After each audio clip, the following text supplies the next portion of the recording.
All right, Eric. I believe this is episode one of season two or year two, if that's what we're going to call it. Yeah, yeah.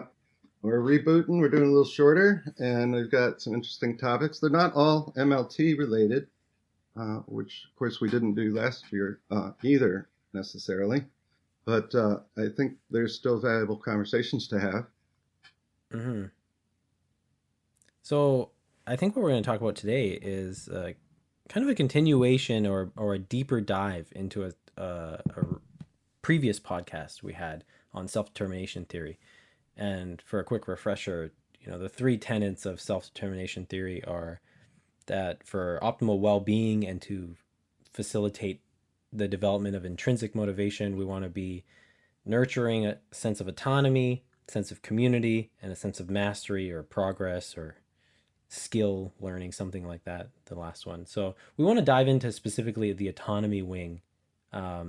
We talked about this a year ago, but it's been on my mind a lot. And I think a really easy place to start with this for a music teacher is having the autonomy to make your own curriculum. It's one of the things that shows up in our job that whether you're working at a music school or doing privately, this can really bring a big sense of um, lightness and just investment in your own teaching. So I'd love to hear you talk about. I mean, you have designed your own curriculum, and what does that mean to you to have the freedom at your place of employment to be able to do that? Yeah. Gosh, uh, it's it's rare that I haven't had the complete freedom to do exactly what I want to do. Um, Mm-hmm. and then when I do find a public school job, it's very clear to me that despite of the results of the students that they're achieving beyond the curriculum in places, that I hate it there because I don't have the autonomy to make, you know, to to you know, bottom line is I got fired, basically asked to leave because I wasn't following the curriculum. And it was like, well, yeah, I don't want to be here, but you got to pay attention to the kids. I don't want to make that sound so bad, but um, I worked my way out of not having to be in that position. It was just a fill gap, a gap filler for a little bit, but all the other years, without without exception, in a 30 some year career, I was working for daycare directors or I've been working at Peabody, and I've never been told what and how to teach. And so I've always been able to develop my own stuff, and it's given me the juice to be, still kicking and alive in the classroom all these years. I mean, that doesn't surprise me at all. Both sides of the coin. The fact that when your autonomy is blocked, you tend to not enjoy that situation, and the fact that when you have the freedom, it's not just like the pain of the block is removed. There's an actual sense of invigoration that comes from the enabling of the autonomy. Oh yeah, I mean, I was great with many of the classes. This is just like again, it was October to January. Uh, in fact, I submitted my resignation on my. They told me I needed to resign before Christmas, but they wanted me to hang on till January, and the last day was my birthday, so it's like a great birthday present for me to walk out of there. But it's like, when things started going sideways and they started trying to fix what I was doing, I said, but look at this and look at this in the curriculum. This is the third grade class and they're doing fifth grade stuff because they're ready. And I called a friend who was a music supervisor and he came in and he says, kind of like talking around the edges of my situation. It's like, he's got no power with the principal. The principal had enough of, uh, of something. I don't know what it was. I had the kids sing a Christmas concert and there wasn't anything uh, necessarily uh, unusual that was going on from the school standpoint. Mm-hmm. But I wasn't following when I got observed. This is what happened. I got observed, and I wasn't following the exact, curriculum. And why are you not following the exact curriculum? I said, because the kids are better than that. Yeah, for sure. I mean, and Engelman dealt with the same problems. There's videos of Engelman online talking about him having to kind of bow down to state mandated core standards or whatever they're called in the States. We have the same problem in Canada. But he was saying like some of these things they're asking kindergartners to do, like to abstractly reason from Yep. reading, are just totally inappropriate for their age level, and they're not even things you can make principled and practical lesson plans out of. They're just so abstract and inappropriate for their level that they don't essentially help. But we see this problem a lot in education, especially hyper systematized education, where the top down curriculums, whether it's from a university or a school district or whatever it is, federally, state level, it's done differently in different countries, obviously. These can cause big problems for teachers. And no one's saying that you don't have the freedom, like, okay, we're going to use this music curriculum, but I'm just going to teach them extra stuff I want to do. Obviously, you can do that, but it does, there are huge problems that come from having to follow curriculums that literally don't make sense in a lot of contexts.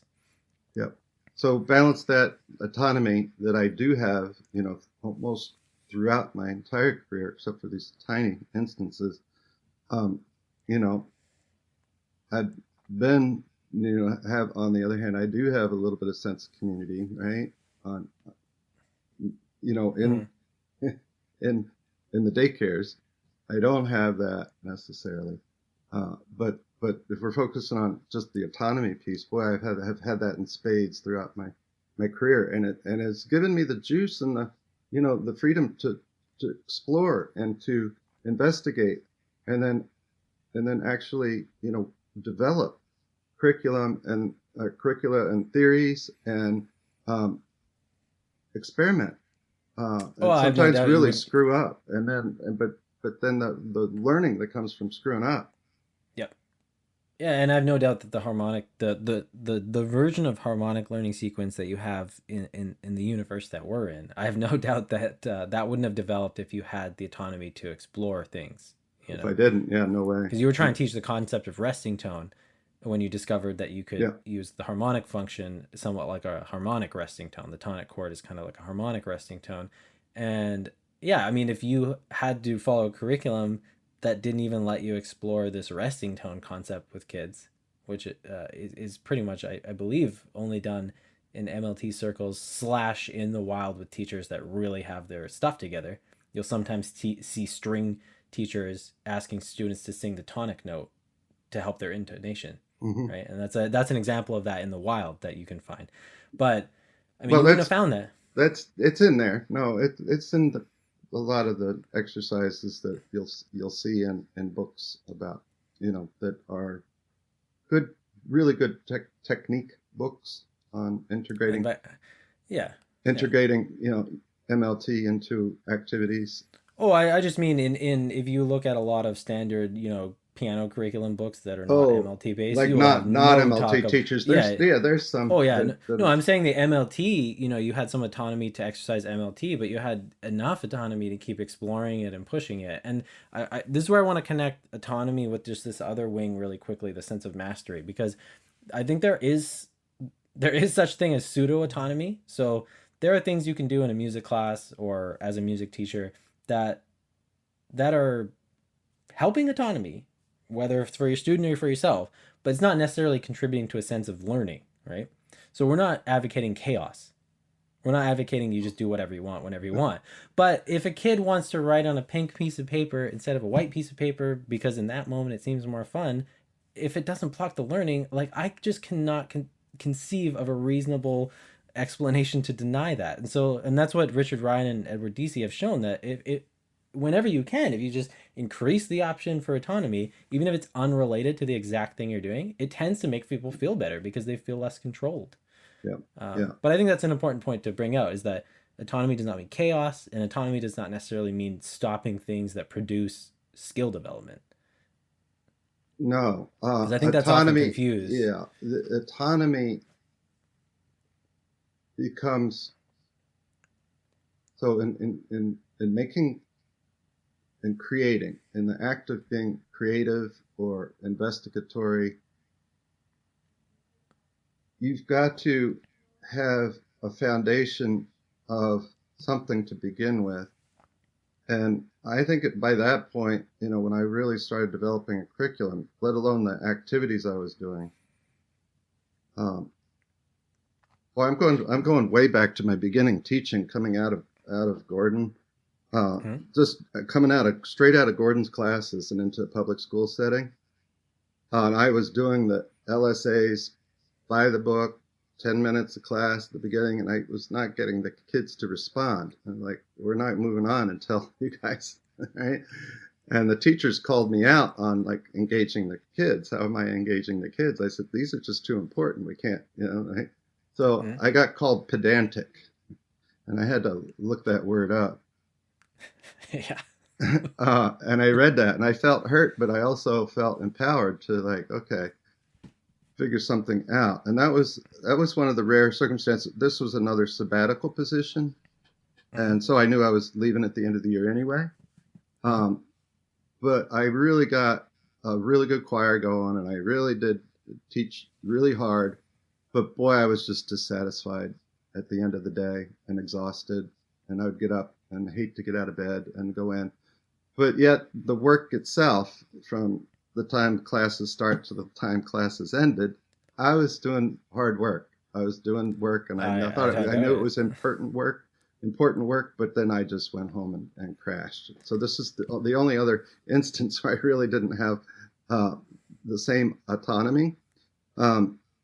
So we've harped on this podcast a lot that neither of us do 5-10 minutes of LSAs at the start of class, and I want to steelman the argument for doing it. I think some of the cases for doing that are you make sure you don't forget it if you do that. I mean, that's number one. Yeah. Two, the kids do burn out ear-wise. You will burn out 30 minutes of lessons that are hardcore, and then you do the LSAs. I don't think that's a good idea. So I mean, there's a lot going on for it. And I think new teachers, you have to simplify stuff. You don't want to overcomplicate stuff. You don't want to tell them to set a timer for every 5 minutes and do 30 seconds of an LSA. I mean, this is just going to stress them out. But I do think at some point when you start noticing things like, hey, my students are way more reactive when I do a minute or two of oral in or whatever I'm working on in the LSA, just spread out through the lesson. And I mean, I've discovered that, and you discovered that, and to me, it's just like a no-brainer. Like, I'm not doing the LSAs at the start after the experience doing it the other way, and I don't blame anyone for doing it like that. It's just it doesn't compare. If the kids are having fun, if to me, I try to get them laughing. Okay, but that is a different scenario. So I have students who they have bought into my teaching. They've been with me for 4 or 5 years. They know me. I can fire up a lesson on Zoom and just start doing tonal patterns with them, and we will be laughing, having a great time. That is not an issue. So I mean, there obviously is a technique aspect to this. How you deliver this, the sense of play and fun. I'm sure we could make. But it's completely. Let me just iterate that it's completely bogus not to do tonal and rhythm on the same day, or to do tonal and then major, tonal, minor on the same day, or to do harmonic learning sequence and rhythm on the same day. It is bogus because I mean, I can tee off on that for a sec, because we know from spaced repetition and all this interleaving research, which we're going to have Molly Gebrian, who's an amazing neuroscientist and musician, on talking more about that. But spacing things is better. You should not just stop doing rhythm LSAs just because you have a tonal objective for 1 week. I mean, especially if they're only seeing you once a week, like that's not enough. It's just not. And for example, I mean, some people will burn out from 5 minutes of tonal patterns. Obviously, you want to titrate them up a bit, but people will handle 30 seconds a minute of tonal pattern, 30 seconds a minute of rhythm pattern, and then you just move on to do something else and do that a couple times in the lesson. It just makes you get spaced repetition when you do it like that too. Yeah, sometimes the kids aren't gelled together yet, and to do a group activity of group repetition of patterns and then solo repetition patterns, they're not ready. What we're saying here is I think if Tony Robbins learned MLT and he did 5 minutes of LSAs at the start, I don't think he'd have a problem, because he could bring the right type of energy to this, right? There is definitely an execution the kids bringing the right energy. And my patented tonal pattern toys will be on the market one day, and then that'll just solve all these problems. All right. So anyway, that's a little bit of a side branch, but the autonomy to But it's not even a side branch. That's one aspect of how, the thinking about autonomy had changed my opinion, because I didn't naturally do that just thinking like I don't like the way these MLT people For do it. It sure. was actually from thinking like, no, there's reasons why experimenting with it in a different way is actually valid to do. Um, so Yeah, for sure. and I have no problem with people doing anything the way they want to do it. I mean, that's the whole point of this discussion, right? I mean, if we did a research study, you do LSAs like Eric and I do, or just the standard 5 or 10 minutes to start, and it showed the same results. I mean, why not just let people do the one they want to do? Um, I have a hard time seeing that would outperform doing it a couple times over the lessons. There's nothing in psychology research that would suggest it would be better. If Because all the research we have on spacing and Yeah. interleaving shows that it is better split apart.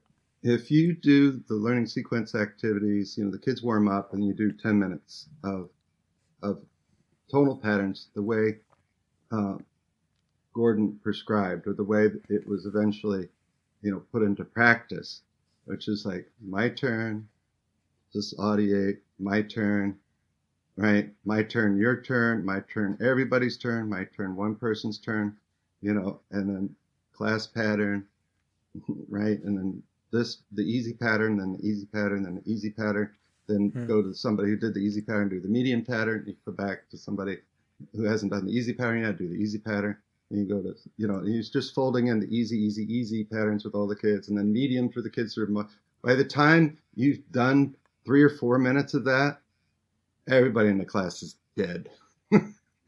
It's hard, and I do To do it that way, that rigorously, and that, you know, I tip my hat to anyone that can do it like how you described and hold the true interest of the class. yeah, I That's think tough. It's Andy tough. Mullen might be able to, right? He's a And yeah, master yeah. at delivering LSAs that way and having the kids buy into the culture. Uh, But if you look at Andy, he's a very funny guy. I think he puts a lot of like you can clearly tell one of Andy's values is to bring a sense of play and fun to his lessons. There's no abs- doubt. I mean, everything is Absolutely. fun that Andy does. And so, we like Andy Mullen. And Andy was invaluable for me to watch someone doing this because I read it in learning sequences. I understood it. I could audiate the stuff he was telling me to do, but watching Andy like actually execute that on YouTube a little bit, Yeah. it helped me so much when I was in a period where I couldn't fly down to the States and take a course. Another area of autonomy that I'd like to talk about is fingering. And I mean, this will polarize people fast. Um, and again, this is kind of linked to this discussion I was having about, or trying to bring up about skill development and autonomy. But I'm very relaxed about fingering with beginners because I mainly care about audiation way before technique. I mean, you can learn them Yeah. at the same time. No one's saying you can't. But often if a student doesn't understand why they need to use a certain finger, um, they're not going to be able to infer their own logical fingering patterns on new pieces that they discover, right? So on the guitar and the piano, I'm very okay with very simplified fingering. I don't care if it's one finger playing all the Right. freaking notes. I mean, if someone's audiating and playing all the notes with one finger, that's relatively easy to fix over time. You just say, hey, let's try it like this, let's try it like that. Why don't I use this finger? You're encouraging them to actually understand why they're doing what they do. Some kids don't mind. Some kids are like, you know, hey, use the first finger. Sure, I'll do it. Some kids are like, why? And Yeah. you have to and you can play with that a bit in class, but I think hyper rigid structures of fingering for beginners are not as helpful as people think they are, because I just Yeah. encourage students to try all kinds of fingerings, and you get some kind of mixed effect from that. But I mean, that's another aspect of autonomy that I don't see often in guitar lessons or in piano lessons. It's often way too strict about, you have to have your fingers locked in a Yeah. 5 note C scale for no Hmm. reason. Yeah. I got to tell you Um, about, so yesterday I had one kid out for the flu, another kid had a mm, performance, and there's only three in there. And this one girl comes in. I haven't had her since before the pandemic, but I did have mm, her uh, like when she was 3, 4, 5 years old, and then did my upper level classes, my formal learning instruction. Um, Nobody else came, so it was just her and me in a private lesson. And so I, she had some kind of confusion about, can I play? She said, can I play the piano? I said, sure. What do you want to play? And she says, Twinkle, Twinkle. I said, how about you just play something you never played before? How about just play with me? So I slid over on the piano bench and I just started playing. And it's like, she's like, I don't know what to play. That's the point. Yeah. And she says, well, I don't know where to start. I said, just start. You'll figure it out. I mean, that's And what it's like, improv I is, don't know right? I don't have the notes in front of me kind of thing, right? Oh, yeah. So she started playing and we played for like 5 minutes. And when I got done, I said, didn't that sound good together? And she's like, yeah, and then where did we end? And she's pointed and like, yes, it was, C major. And she used all the white notes and I was playing little jazz changes underneath her a little bit here and there, but nothing terribly special. It was kind of a wash, and it was really fun and expressive. And I changed the rhythm halfway through and in the style and all that. But she just went with me. And then we went to the board, and it's like, you're used to seeing this. Have you ever drawn one before? And here's the G clef. And I just went through major, parallel, minor, relative, major, parallel, major, minor. And we wrote them all up on the board, and I taught her 7 sharps and 7 flats. And this all happened effortlessly in 20 minutes. So it's like, I knew what she has, like in her violin studies, or cello. She's a cellist. In her cello studies. And I know what she has for and I was just trying to synthesize. And so to be able to just play and then max out what she's doing, it's like, and because I know she's extremely smart, but she's also really like a way off the charts sharp. Like this really could be quick. a whole episode of itself, but the value of you can teach a lot of things you need to teach just through improv by induction at the piano. You just sit with kids at the piano, and that's why I like teaching kids the piano more than the guitar. Is you can play the same instrument with them. We played, and you just we played G improvise with major them. and then E minor, and I said, do you like this sound or that sound? He said, yeah. Remember, we always got to go C la at the end, C la. So there's an extra note that you got to play. I forget what I called it. Extra black. I probably just called it extra black note because the G only has. Because I had her play G scale. Start here and play do re mi Eric, fa you gotta sol come la to ti do. Eric, you can come to the dark side and just call it E flat. D sharp though, brother. E minor, D sharp. Yeah. Yeah, but she had the names of the notes mixed up on the piano. Yeah, for sure. She was calling, because she plays cello, she was calling C G. She was calling that D A. Oh, okay. Yep. Anyway, we had the chance to explore. So inside of this, there's a smaller level of autonomy. Like, what do you do for a bubble in the class versus? But I knew exactly how to, I knew how to play with her. And the first thing was to get her to stop just only being able to play notes on the page. And when she played with me at the piano, she doesn't really know piano. She's kind of been around it. Now, a lot of my piano students have started like that. We're playing guitar or something, and I have a piano in the room, and I just let them mess around with it, and then eventually they start playing piano. This is fun. Piano is a hilarious instrument. It's very easy physically to play for most people. Yeah, and she was doing one finger stuff all over the place, and I didn't care. That's fine. She's 7 or 8. I think she's 7. But she was there. You mentioned something though. You mentioned something I wanted to point out. This difference between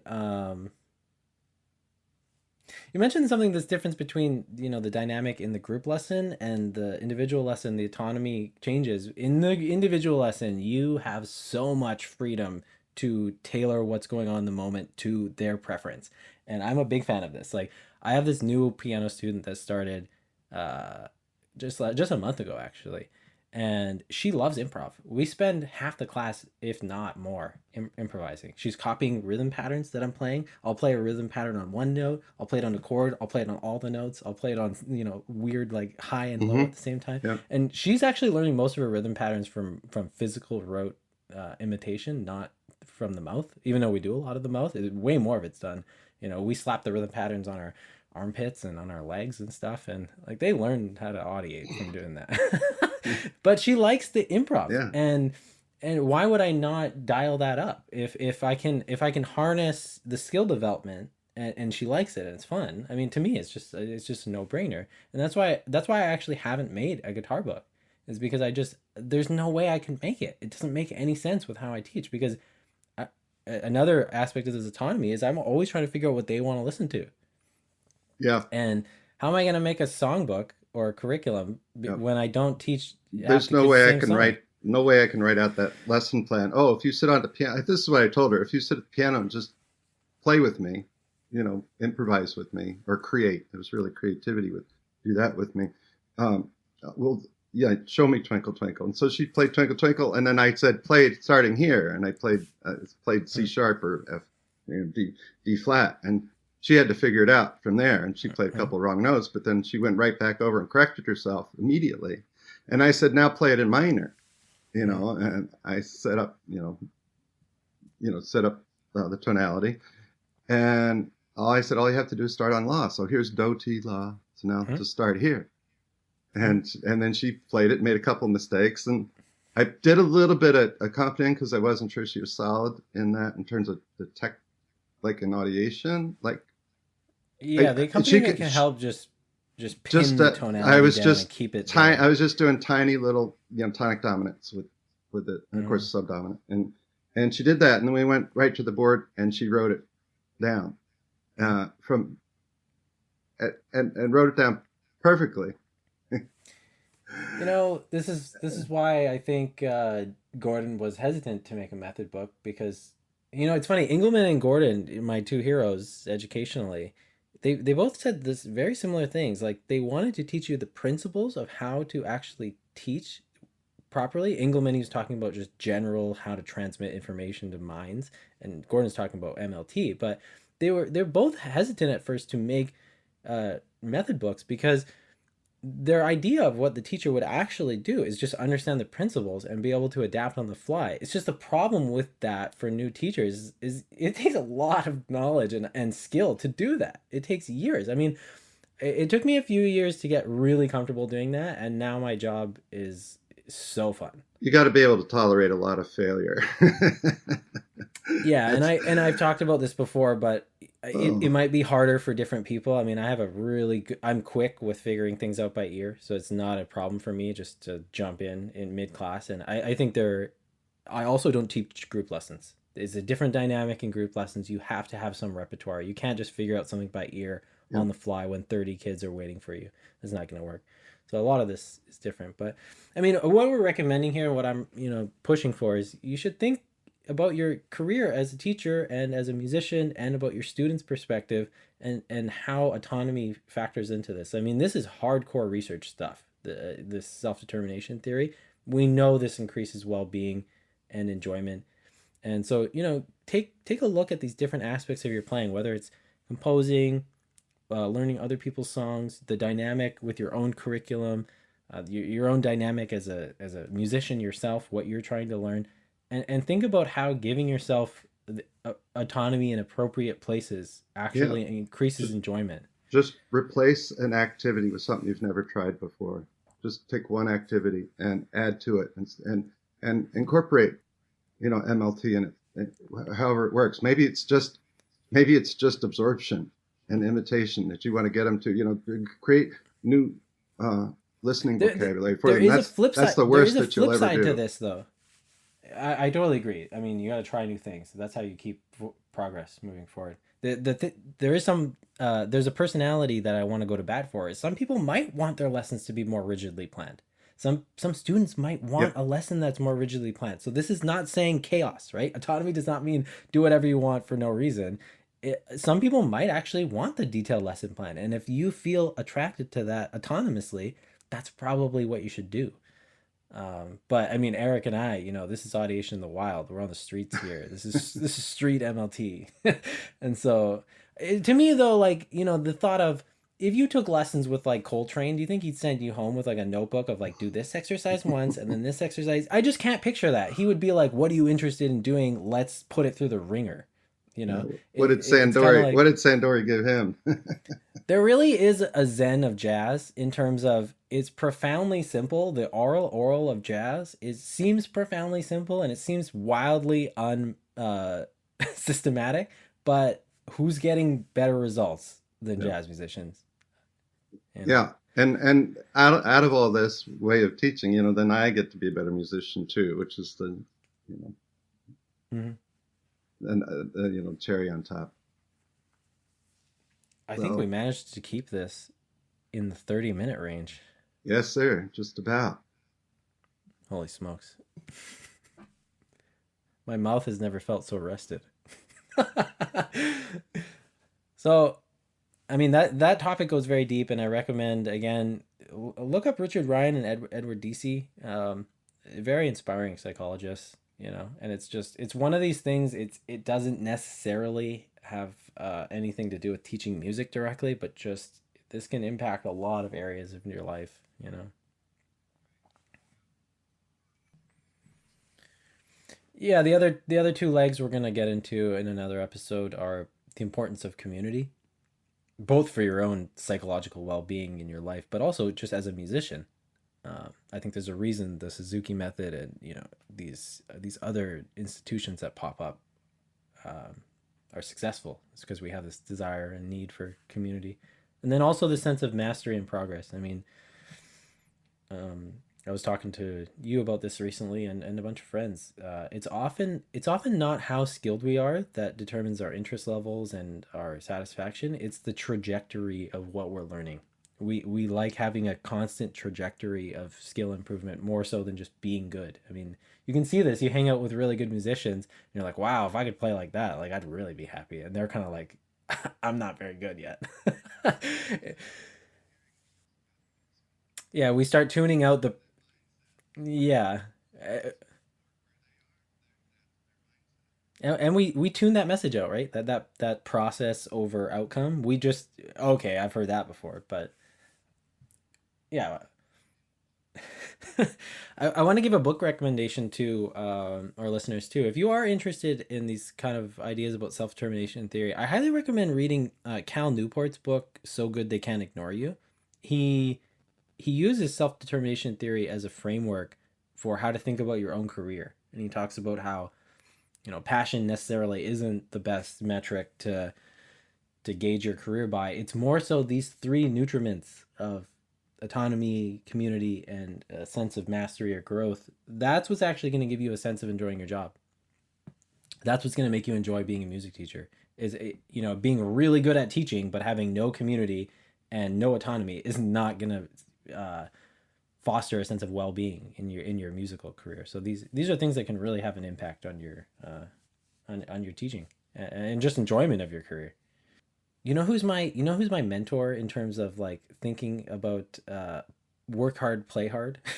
I don't know why it's Zorro. Because Zorro's just like a master at what he does, but he's always messing around with you and he stands up for the community, you know? And like it's so weird, but it really crystallized, I realized Zorro just has this like playful spirit that I strive for. So oh yeah. Yeah, also anyone wanting to send an email to me, my personal email for teaching is info@botelfer.ca, and we'll post that on the links. But we love .ca. I'm in the Canadian. Yeah. Yeah, miso dough is that's what you learn first in Canada. Miso dough. Yeah, we love hearing from emails from people, whether it's conversations or just ideas that you guys have. I'm not on social media, so email is the best way to get a hold of me. Yeah, yeah, I think the community discussion would be a lot of fun. Okay, well we'll end it there. Thanks, Eric.